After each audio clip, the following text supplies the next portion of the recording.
各位网友，大家好，今天是2020年10月29号，星期四，欢迎大家参加王健每日观察直播1的节目。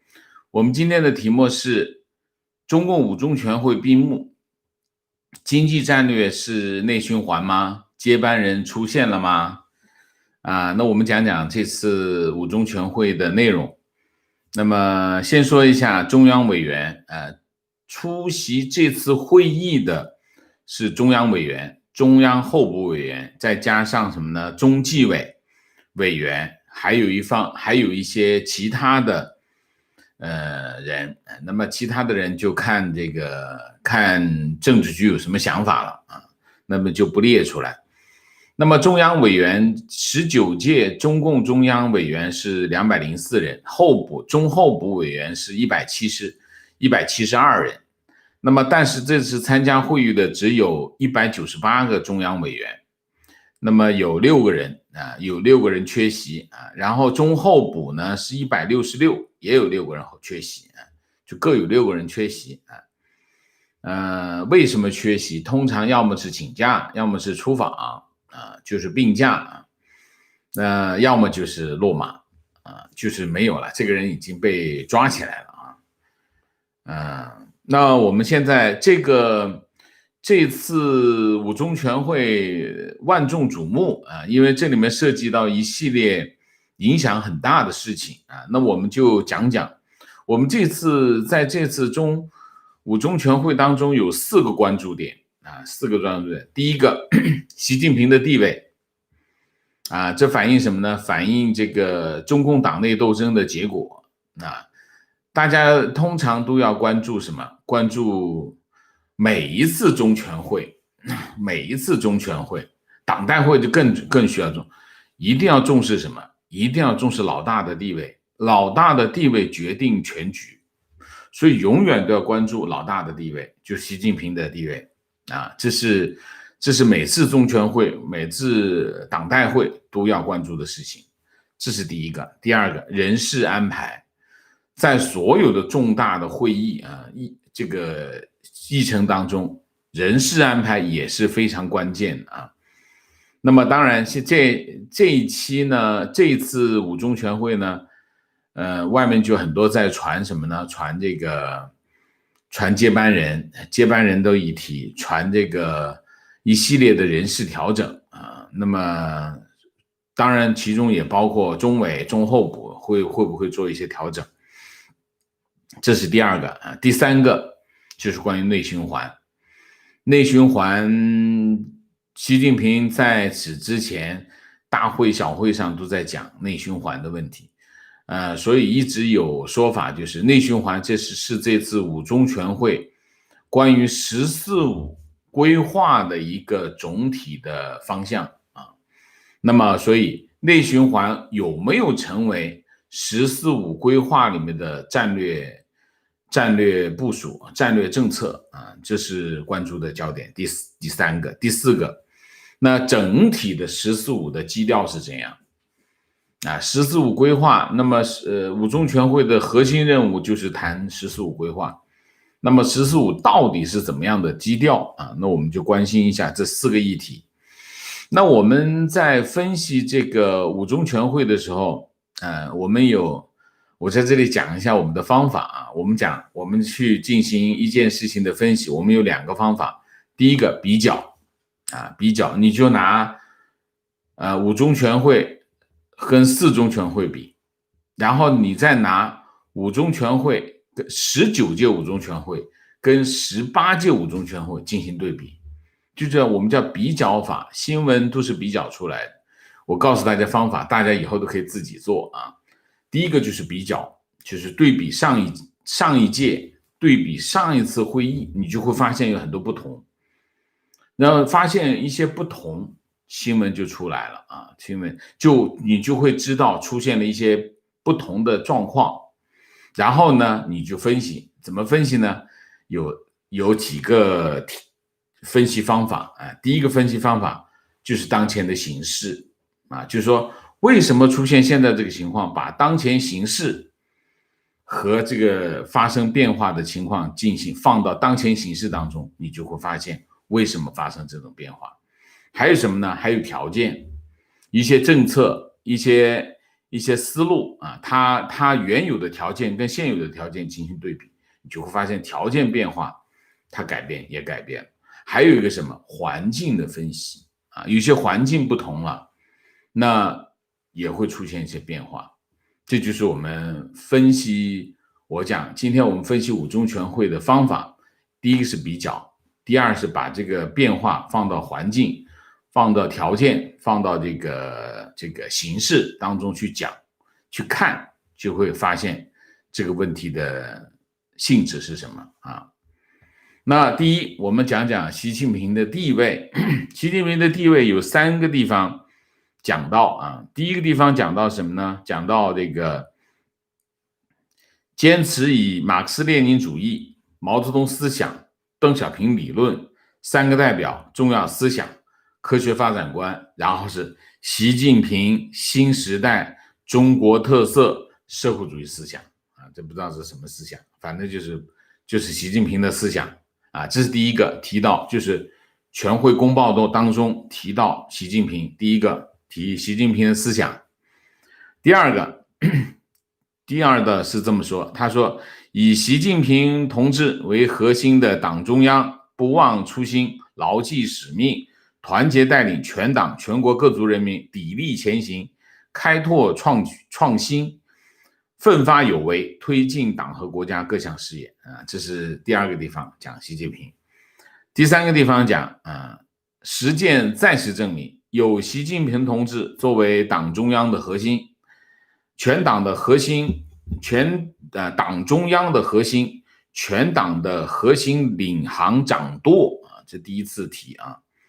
有全党各族人民团结一心，顽强奋斗，我们就一定能够战胜前进道路中出现的各种艰难险阻，一定能够在新时代把中国特色社会主义更加有力的推向前进啊。这是第3个提到习近平的地方啊。那么我翻了一下啊，就是说在以前的全会公报里面很少这么把总书记本人的名字放到里面去讲，很少，非常少啊。通常的做法是什么？通常的做法先肯定中央的工作啊，当然先肯定政治局的工作，政治局就是中央的领导核心啊，是肯定中央，肯定政治局，然后肯定中共啊，然后当然你已经把这3肯定全肯定了，那也就自然就总书记是领导嘛，那领导当然也就肯定了。那么很少会在全会公报里面特地把领导总书记的名字拿出来讲，而且讲得非常的，你看实践再次证明有习近平同志哒哒哒哒哒哒哒，这么表述很少见啊。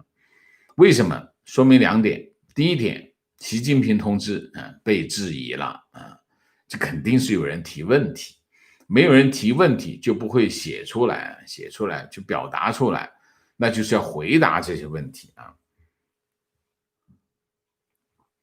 也就是说习近平同志本人有人提出问题了啊，这是第一个。第2个习近平在这个问题上已经得到肯定了啊，全会已经肯定他了，而且对他的肯定见诸文字，这肯定是习近平要求把它见诸文字啊。既然大家有意见，那我们就要讲出来啊。所以呢，你可以看啊，在这个公报当中有2样东西是保住了的。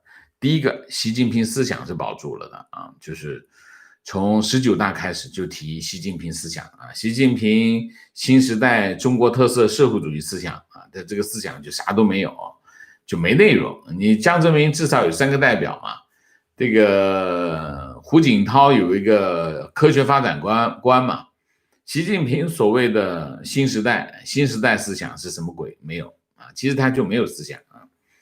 第2个保住了是什么？习近平同志作为党中央的核心保住了，这2个提法是保住了。那么而且他不仅保住了，而且通过这个陈述他得到了加强啊。所以呢，你从这个陈述来看，习近平的政治地位是继续稳固啊，没有出现根本性的改变啊，就是那个苹果还在，就这个意思啊，那个苹果还在，习近平啊，这第一个。所以大家记住，在任何的重要的政治场合，都要关心一样东西，就是这个老大他还是不是老大，因为老大不是老大，或者老大变成老二，这世界中国就变天了。所以这件事情永远都要关注啊，这是第一个。第二个，接班人出现了吗？接班人没有出现，为什么？因为这次五中全会没有任何人事调整，没有任何人事调整，就不能够显示出接班人是谁啊，所以接班人并没有出现。在此之前，五中全会之前啊，是中文媒体有很多的猜测啊，各种版本都有啊，各种版本都有。我就不说了啊，大家反正呢，五中全会之前的各个版本都没有无一发生啊，无一发生。这是不是意味着习近平就终身制了呢？未必啊，未必。那是这样的，中国的政治是这样的逻辑啊，就是说出现了接班人，那就是这个结果就出现了；没有出现接班人，那么结果还没有出现，就是说有可能是终身制，有可能不是终身制。所以到目前就是现在这个局面，就是可能性都有，保持各种可能性，也就是你无法判断的，就是说你没有接班人出现，你就无法判断结局是什么啊？接班人一出现，结局就有了啊。那么会不会有别的可能性？别的可能性是没有的了，就是一种可能性，就有接班人或者没有接班人，没别的可能性啊。这是第一个啊。第二个呢？没有出现中候补啊，就是候补委员接替中央委员的情况啊。为什么啊？你看，基本上每次中全会公报里面都会有，中纪委报告了谁谁谁又落马了，然后我们全党同意把他开除，然后就谁谁谁替补，谁谁谁替补。候补委员是什么意思？候补委员就是下马了一个啊，这边就替补一个啊，就是顶上。但是这次没有，为什么？唯一的原因是什么？就是过去1年时间，就是在上次中全会开完到这次中全会之间，没有一个中央委员落马啊，这个情况不大多啊，不大多，差不多都会有一个半个吧啊。为什么？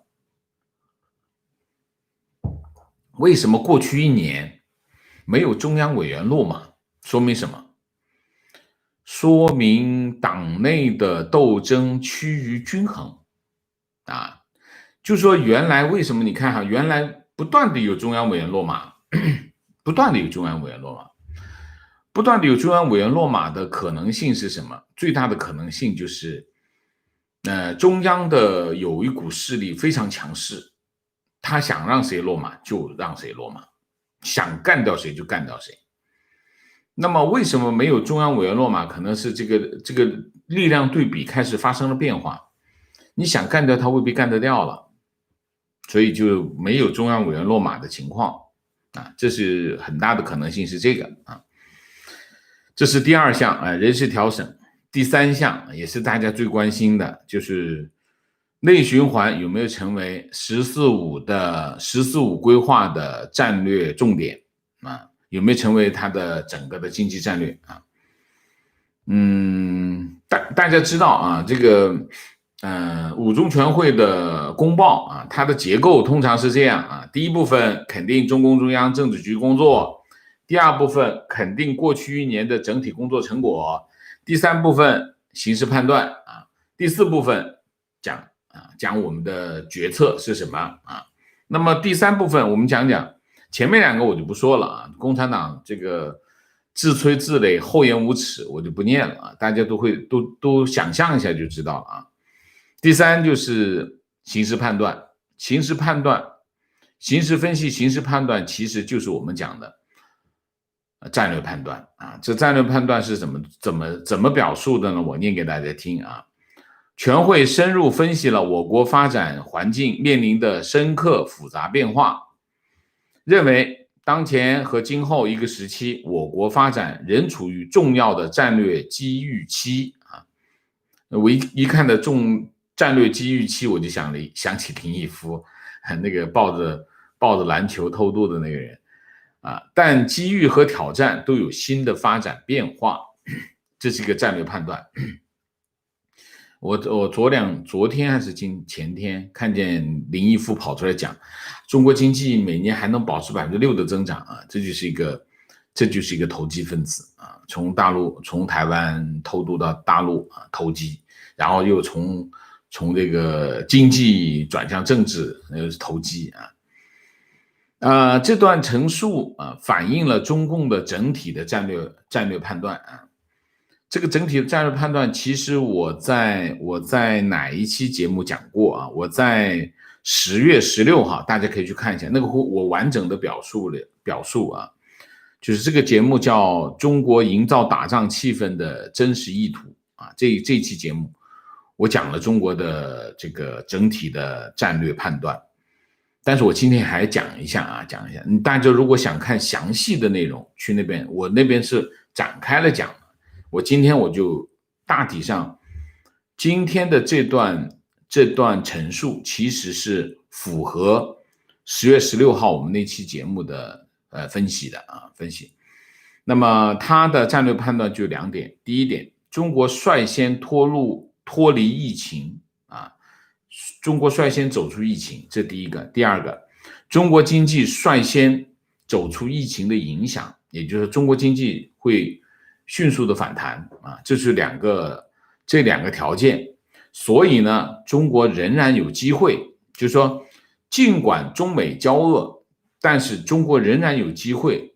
所以它的整体战略决策是什么？整体战略决策有4点。第一，抓住机遇，趁势而上，趁着大家全世界其他国家还深陷疫情当中，我趁势而上，扩大领先优势啊，这是第一个第一个方向。第二个方向，对外继续保持扩张态势啊，这第二个。第三个，对美斗争不退让啊，这是第三个。第四个，一带一路等各项基本的扩张的这个路径不变，这是中国会根据前面的战略判断采取的一个战略步骤啊。但是呢，这个战略判断和战略步骤有一个基本的误判，有几个基本误判。第一个，中国经济已经出现了战略性的转折，也就是说，中国经济的现状已经不能够为他想要实现的战略扩张提供足够的支撑，这是第一条。第二条，政治上的腐败已经令这个社会整体状况处于崩溃的边缘，这是第二个。第三个，中国和对美国的对抗的成本会超出他们预期很多，这第三个。第四个，之前过去10年甚至过去20年，中共的对内或者对外的策略已经逐渐失去了取得成效的条件，就这4个战略误判。所以我认为中国的这次5中全会它的这个战略判断其实是延续了上次我讲的这个战略判断。那么这个战略判断是错误的，它会带来严重的后果啊！大家就可以看10月14号的这个专题，里面会详细的讲，我今天就不展开说，我只是为了保持我们节目的完整性啊，跟大家我陈述一下啊。那么好，这是第一个，就是战略判断啊。战略判断既然是错的，那么后面就会跟着一起错了啊。关于内循环啊，“十四五”规划它有一个基本的原则，在这个基本原则里面提到了内循环啊。他是这么说的啊，关于“十四五”制定“十四五”规划的基本原则啊，他这么说：统筹发展与安全，加快建设现代化经济体系，加快构建以国内大循环为主体、国内国际双循环相互促进的新发展格局，推进国家治理体制和治理能力现代化，实现经济行稳致远，社会安定和谐，为全面建设社会主义现代化国家开好局、起好步啊，这就是他在制定“十四五”规划的基本原则里面提到的这个内循环的这个表述啊，这是刚才我讲的是内循环的基本表述啊，就是加快构建以国内大循环为主体、国内国际双循环为相互促进的这个新格局啊，这是标准陈述啊。那么这个表述什么意思啊？两点，第一点，这个表述不反映内循环已经成为一个经济战略调整的政策。第一个，就是在此之前，全世界都认为“十四五”规划的核心是什么？是内循环啊。那么从这个表述来看，不是错的，这个预判是错，这个预期是错误的，这个预期不存在啊。这第一个。第二个，内循环的这个政策甚至算不上一个核心的经济政策，就说内循环没有成为“十四五”规划的一个核心的经济政策，这是就是关于内循环这件事情就是这样啊。那么现在的问题是什么？为什么在五中全会之前啊，特别是9月份啊，9月份大家可以回去查一下资料啊，9月份习近平大会小会，9月份、10月份大会小会都在讲内循环的事啊。可是到了中全会，为什么没有进“十四五”规划呢？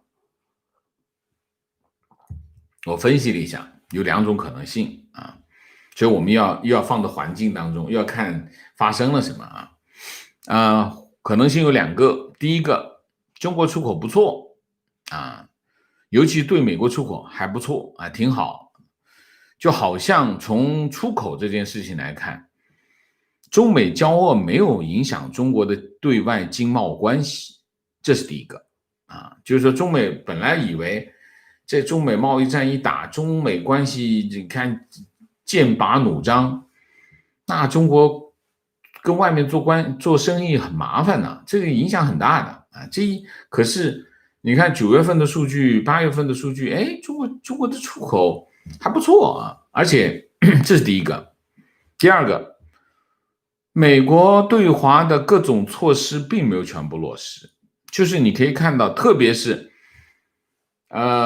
从美国对华的政策方面来看哈，美国在政治上很强硬，军事上很强硬，地缘政治上非常强硬啊。美国在这个领域非常的强硬啊，就是说中美对抗很激烈。可是在经济领域，美国非常小心的维护着什么呢？维护着第一阶段协议的实施啊。所以在经济领域，美国的动作并不落实，只是讲讲而已啊。你看现在甚至什么呢？甚至华为都开始不断的放松对华为的这个各种限制啊。你可以在经济领域，你可以看中国很小心的守着什么呢？美国很小心的守着中美贸易的第一阶段协议，所以在很多经济领域的动作都没有做，只是说啊，只说不做，就是典型的雷声大雨点小啊。政治那边完全不客气啊，军事啊，你看台海的关系啊，美台关系啊，包括美国在日本啊，在跟日本的关系啊等等啊，地缘政治啊，那蓬佩奥推动的非常的快，非常的有效。可是在经济领域，美国没有什么动作啊，莱特希则很小心的守住这个第一阶段协议的实施。然后可能会影响第一阶段协议的所有的政策基本上都被停掉。所以你看，微信也好，这个支付宝也好，抖音也好 ，TikTok 也好，都没有下文。我甚至怀疑，这个抖音被告的这件事情，根本就是美国政府自己，白宫自己可能卖一个破绽，让它不实现，等大选以后再说。我估计是这样啊。所以呢，如果美国的采取的这种对抗模式，什么对抗模式呢？就是政治上对抗，意识形态上对抗，军事上对抗，地缘政治上对抗，但是在经贸上还做生意。这个有点像什么？这有点像克林顿时代了啊，克林顿时代差不多就是这样啊。如果是这种模式，中国完全可以接受。中国在这个模式下很熟练，比美国还熟练。玩这种模式，美国玩不过中国啊，所以中国完全可以接受这种模式啊。那么如果是这样的话，那么中国为什么要进行战略调整？中国不需要战略调整，那可能内循环这件事情可能是反应过头了啊。所以呢，中国现在的策略是什么呢？中国现在的策略可能是我先不动，等美国大选尘埃落定，美国对华政策确定之后再说。你从这个表述来看，我觉得大体的方向大概是这个方向啊，是这个方向。这是关于“十四五”规划里面的内循环是不是成为这个“十四五”的核心战略？没有成为核心战略。所以我觉得中国是根据什么？根据现在的最新的中美关系的态势做了调整啊。那么结果这个最核心的调整是什么？就是“十四五”规划。“十四五”规划结果把这个内循环一拿掉，就变成什么样子了呢？变成了我来讲一下啊，“十四五”规划当中经济社会发展主要目标，关键是要看目标啊。目标有1、2、3、4、6个啊，6个我念一下，很简单。第一，经济发展取得新成效；2，改革开放迈出新步伐；3，社会文明程度得到新提高；4，生态文明建设实现新进步；5，民生福祉达到新水平；6，国家治理效能得到新提高啊。这就基本上就是废话一堆啊，基本上就是浪费纸张啊。那么这个你看看“十四五”的规划里面，既没有加快发展，也没有加快改革，也没有解决问题基本上是第一，没有方向感，基本上还没确定怎么干。就是“十四五”规划，你从这个方向来看，就是中共中央还没想好“十四五”该怎么干，所以就是个这样的，就是基本上是个务虚的陈述啊，这是第一个。第二个，乏善可陈，乏善可陈不讲问题啊，大家记住啊，一个中央文件没有讲问题，当他没有讲问题的时候，他就一定没有政策，因为你讲问题才会有政策，讲问题就有政策，才能解决问题。你现在既不讲问题，那就当然就没有政策，没有政策就问题解决不了，所以就没有解决问题的思路。是不是没有问题？不是的。是不是看不到的问题？当然不会啊。那既然不谈问题，那就是在讲什么？就在讲政治啊。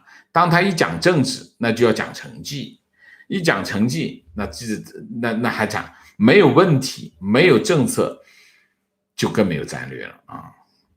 所以这里面就大体上十四五，就整个的五中全会关于十四五的这件事情，总的来说就是没想好，3个字，没想好啊。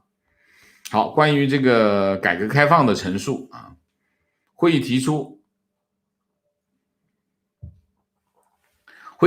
全面深化改革，构建高水平社会主义市场经济体制，坚持和完善社会主义基本经济制度，充分发挥市场在资源配置中的决定性作用，更好的发挥政府作用，推动有效市场和有为政府的更好结合这就是这个陈述就是四中全会定的调子，所以现在五中全会继续重复一下，也就是没有什么改革的说法那当然我一直在批判这个习近平是反改革的，所以我估计他也有点顾忌吧，不能够说太过所以基本上是把四中全会关于改革的这部分扒下来贴上去，一模一样，没有个字改了关于开放全会提出实施更高水平的对外开放，这个开拓合作共赢新局面。这一说到共赢我就想笑为什么？我就想起谁呢？想起金灿荣。金灿荣说的什么？共赢是什么？共赢就是中国赢2次就叫共赢这非常无耻所以大家千万不要相信他们。然后他最后提出推动共建一带一路高质量发展，积极参与全球经济治理体系改革，也就是一带一路要继续搞大概就是这样。关于改革开放的陈述基本上就是也就没有什么新东西开放没什么开放，然后就主要是要推动一带一路然后呢我再讲几个数字五中全会的公报里面提安全提了22次，创新提了15次，开放提了11次，然后这个科技提了10次，高质量提了9次这个数字当然不是我算的，是新华社算的，我告诉大家一下好吧，我们今天的关于五中全会的解读和分析我们当然就大体上讲到这里那我们下面就进入互动总结一下2点。第一点会议前这个五中全会之前，外界对这次会议的2大分析都没有发生。第一个，内循环没有成为中国十四五规划的一个核心的经济战略这第一个没有发生。第二个，人事调整和接班人都没有发生这是第一条。第二条，十四五规划，关于十四五规划五中全会没想法没想好，就这2条，其他的所以这次会议还是乏善可陈，没什么意思基本上这样。好，我们下面就进入互动。进入互动之前，例行公事，请大家点赞，请新来的网友订阅，请大家加入我们的会员，支持我们做更好的节目。进入互动之后，请大家不要聊天，那么基本上4个情况、问题、观点、情绪那么昨天有网友在推特上跟我说我提了好多次都没有被王老师选中这个他觉得有点难过我在这里讲一下这个我们网友的意见、观点、情况非常的棒大家也很踊跃，所以我们时间还是有限虽然我们已经是一个小时的节目1个小时时长的节目，但是呢这个小时时长的节目我们有半个小时的互动仍然是有限，毕竟有限制，所以我们不可能念每个人的这个观点或者是问题但是我的意见就是2条。第一条很有价值我们的网友的意见观点有很多非常精彩的我是鼓励大家尽量的发表。第二个，我是尽量的想把这个问题和观点念完，所以我们有的时候会拖堂，有的时候拖了最高记录曾经拖过20分钟的所以我也是很珍惜不过也没有关系就算是没有念到，我们也会贴到我们的评论区跟社区去，所以大家不用担心你的观点不会被埋没的，好吗？好，我们现在进入互动看看今天大家有什么高见明谢984 degree， 谢谢。 Good evening sir, buy you an Indian shikanja, thank you 谢谢。Gfat 谢谢。Sophie 萌，谢谢 Ava 黄，谢谢林安，谢谢 Vivian ZY， 谢谢姥姥王，谢谢向国内翻墙的朋友们致意，永不放弃，非常谢谢。好，提问：如果没有人事调整，那是不是习近平还有机会连任？如果要定接班人，还是有官方的连任机制吗？好问题。现在的情况是什么？第一，中国的宪法已经改了，国家主席没有任期啊，就是说国家主席可以连选连任，他可以一直任国家主席。大家知道，国家主席其实呢，中国是一个混合制啊，它既不是总统制，也不是内阁制，它是混合制啊，就是说国家主席如果强势，国家主席权力大一点。总理强势呢，就总理权力大一点，所以国家主席跟他没有既定的权力边界啊，所以我经常讲的是，中国不是一个国家特征很明显的国家啊，它很多制度它不完善，它没有定下一个很清晰的方向。那么国家主席这个位置呢，通常是由中共总书记兼任国家主席，就是说既是国家主席又是中共总书记。所以呢，如果你把国家，因为总书记他没有制度上的限制，国家主席是有制度上限制。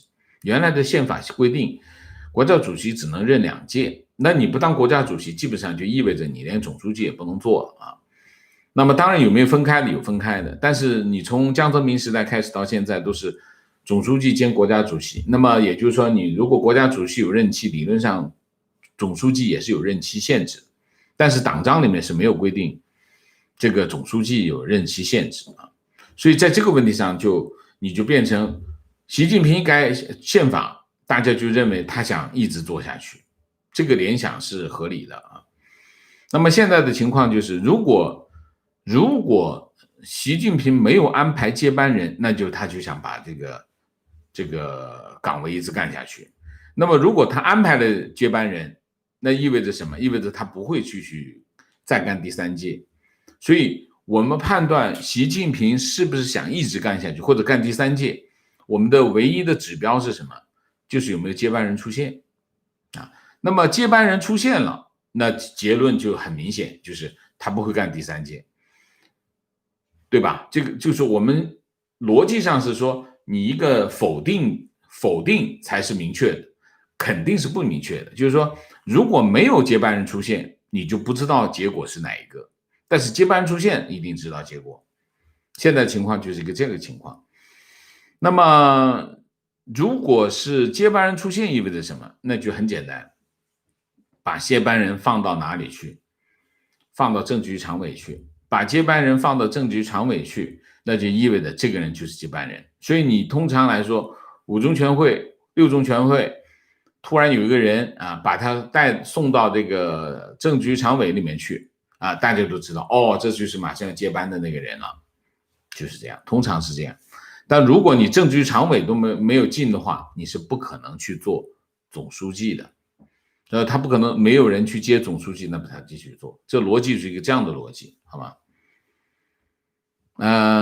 官方有没有连任机制？官方没有，所以中共不是一个，我就经常讲的是，中共还是个革命党，他还不是个执政党的原因是，他自己内部的权力移交模式是不确定的，就权力怎么移交不确定，就是说我怎么由一个人的手里，因为他党内独裁，所以总书记的岗位很关键很重要，命一样重要。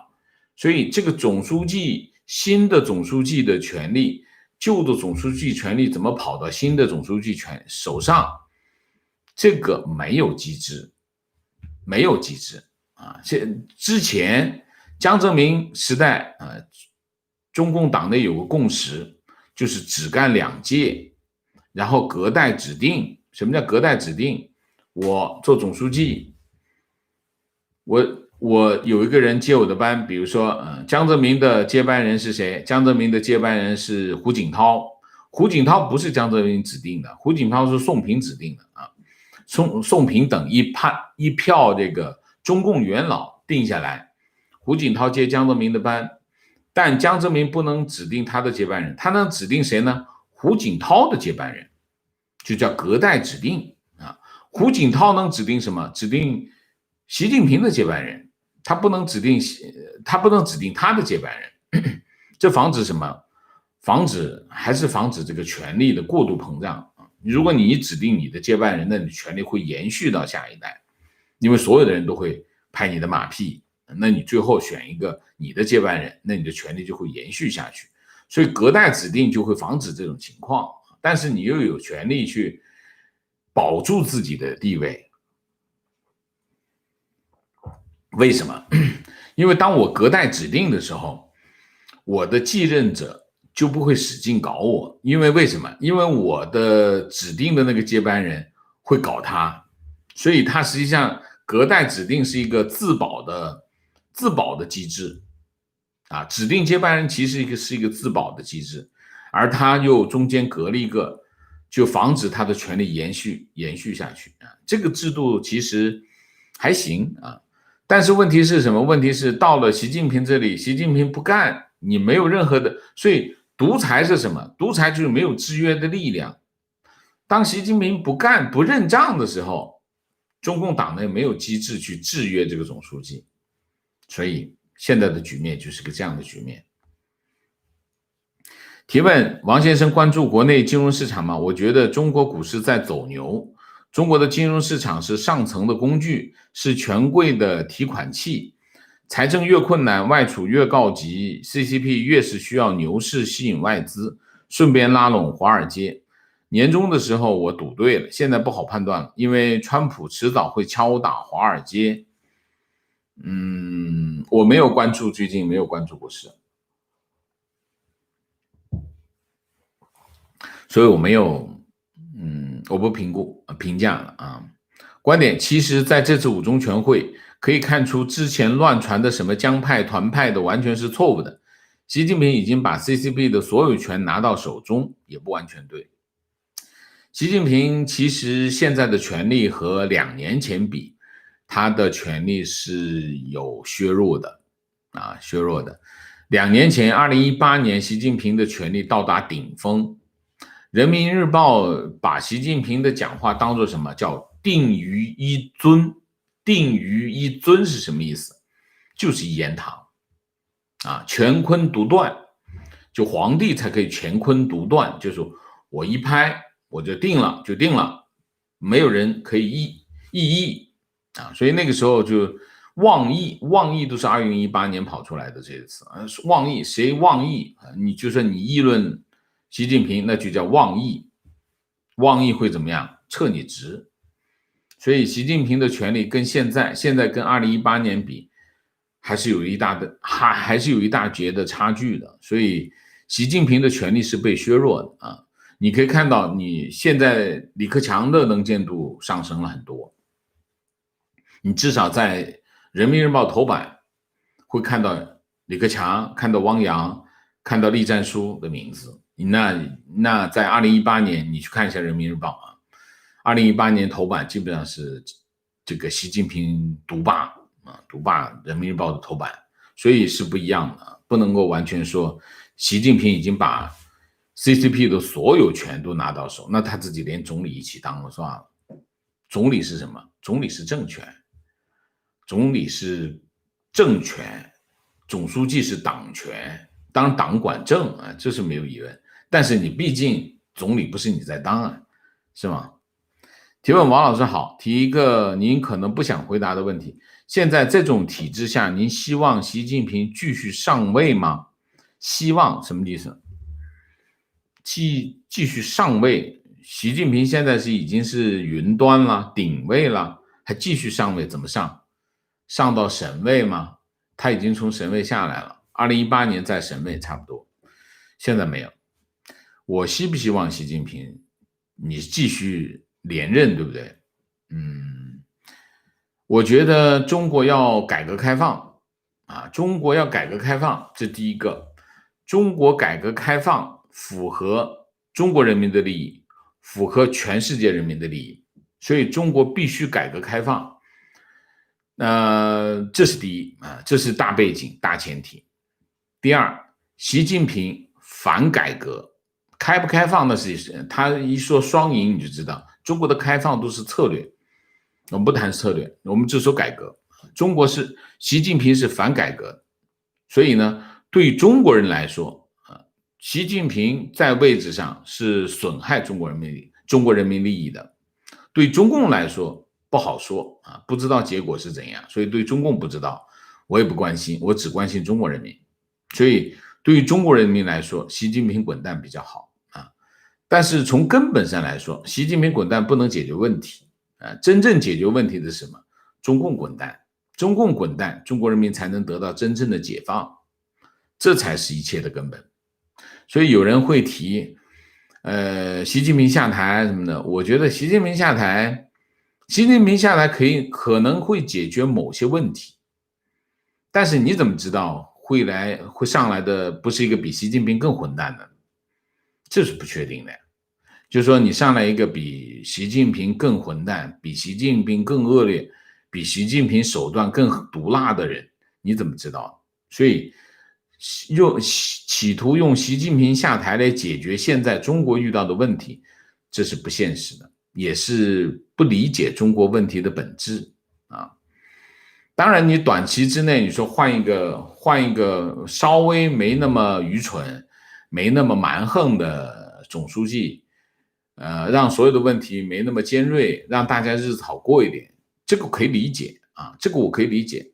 但是我刚才讲啊，这个问题，这个是有风险的，就是你万一上来一个比习近平更混的呢？这个，who knows， 对吧？分享携带严重政治问题书籍入境，长沙市委常委陈泽浑被开除党籍。网易头条估计是带了包含西方普世价值观的书籍回来，这真是新时代。还有偷听敌台，就是文革时候的东西全来了。现在你可以看到很多东西都是文革时期的问题的翻版啊，就是包括什么偷听敌台，现在翻墙会抓的，翻墙会抓跟当年的偷听敌台是一样的啊，你就是新时代版，就新时代的文革版啊。陈泽浑啊，提问：上次和王老师讨论法国遭受恐怖袭击，初中教师被砍头，今天法国又遭受伊斯兰极端恐怖袭击，许多穆斯林国家都开始抵制法货。我很奇怪，就是中共建立新疆集中营，那是真正的威胁上百万穆斯林人身安全，这些穆斯林国家为什么不指责中共？法国一份漫画报纸以漫画形式调侃一下，就会引起国际纠纷。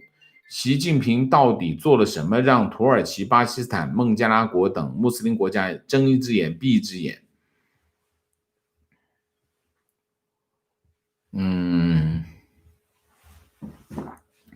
这是个好问题啊，这是个好问题。就是说，阿拉伯国家也好，很多穆斯林也好，很多穆斯林就是伊斯兰国家也好，伊斯兰为主体的国家也好，其实对待他们之间的关系也不是均衡的啊，他们有不同的教派，有不同的国家，他们对待不同国家的人又不一样，所以我们不能够笼统的这么讲，就是说你看这件事情你这么大反应，当然我们可以分析一下，我们今天就不讲这个议题，因为这是个很大的议题啊。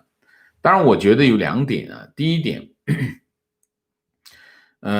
你刚才说今天法国又遭受极端恐怖袭击，我没有看到，我不知道做什么，我也没有看到穆斯林国家开始抵制法货，这个我没有看到，还有穆斯林国家抵制法货，我只知道中国人就在抵制各个国家的货，还有其他穆斯林国家他要抵制法货，他会遇到很大麻烦的啊，所以这个问题我是没看到啊。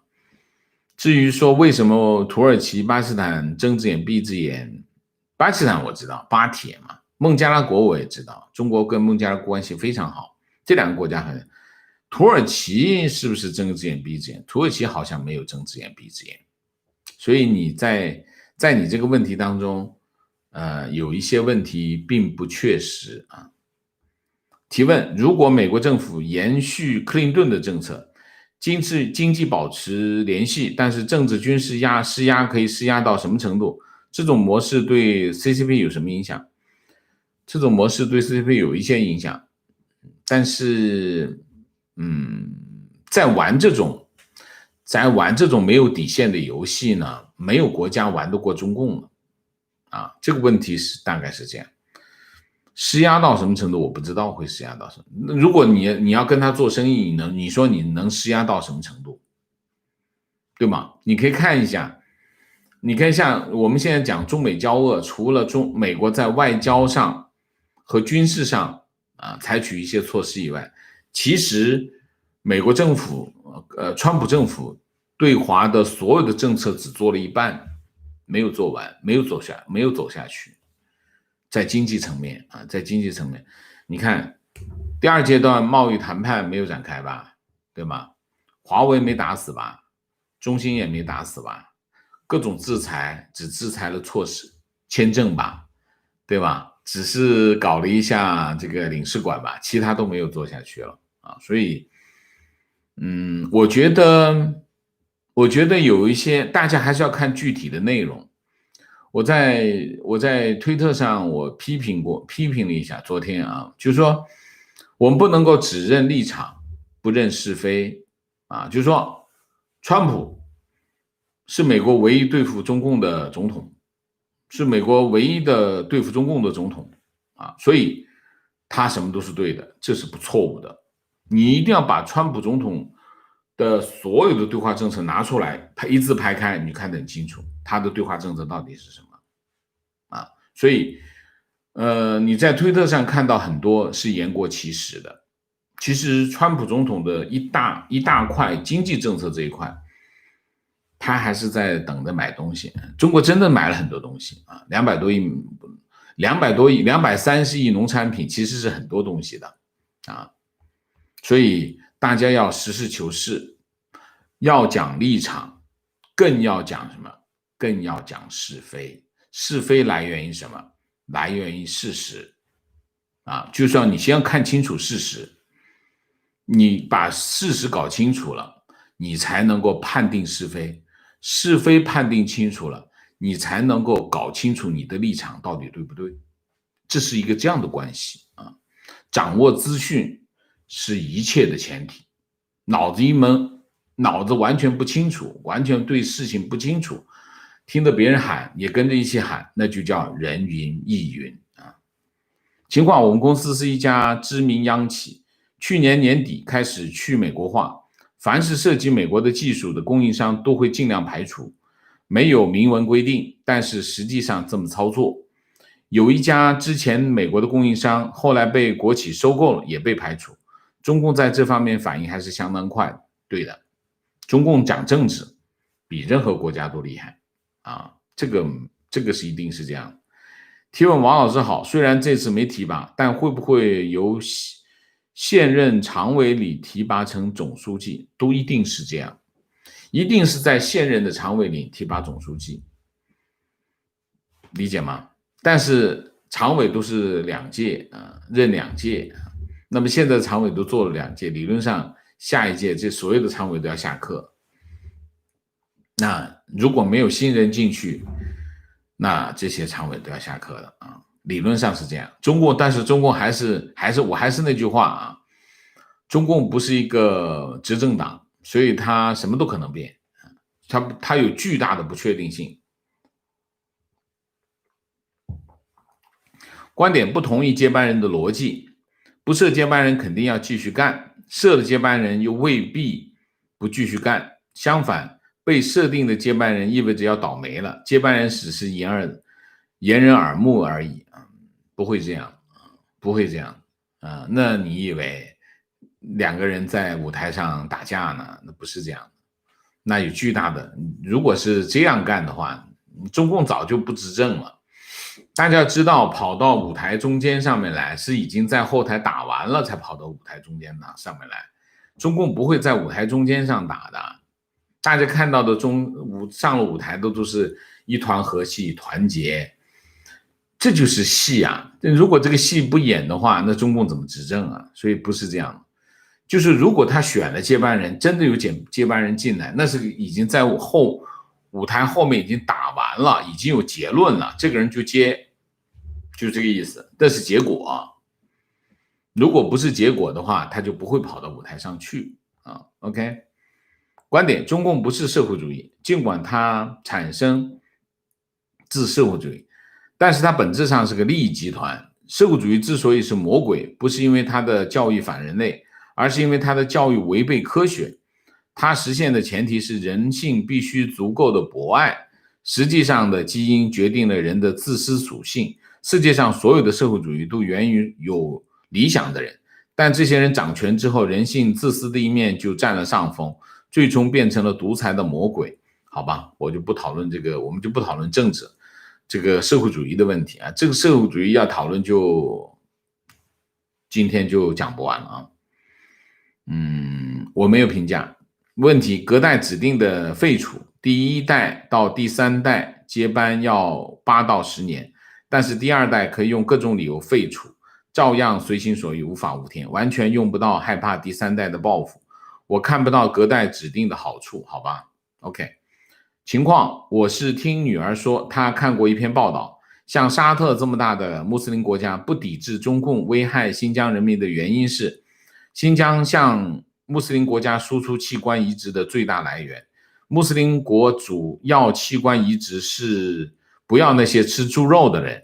另外确定的是，以色列是世界上唯一明文禁止国民到中国接受器官移植的国家。跟器官移植有关系是吧？所以你可以看哈，中共的所有的战略战术都是基于什么？都是基于人类最黑暗、最坏的东西实现的啊！独裁政权、行贿渗透，都是用人类最黑暗、最坏的人性部分来实现它的战略目的啊！你可以样样你数一下，全部都是啊！观点：王老师好，像内循环这样的国策，对于 CCP 这种脚踩西瓜皮的执政团伙来说，只要风声不对，马上就可以拿出来，非常正确。观点：内循环不可能放弃，只是这个现在上不了台面。中共很多上不了台面的东西，实际执行起来很坚决。中秋回内地，老家在建粮仓，要把荒地都集中起来种粮食。内循环没有什么上不了台面，不是上不了台面，怎么会上不了台面？有什么上不了？你说为什么上不了台面？内循环，我觉得我外部环境很恶劣，我要尽量的内循环，我进行战略调整，这有什么上不了台面？没什么上不了台面啊。情况：深圳的经济复苏在实体经济消费端仍然有许多问题。我们商场的零售店都衰落了，餐饮企业停止和收缩开店，商场收缩 30% 的营收啊。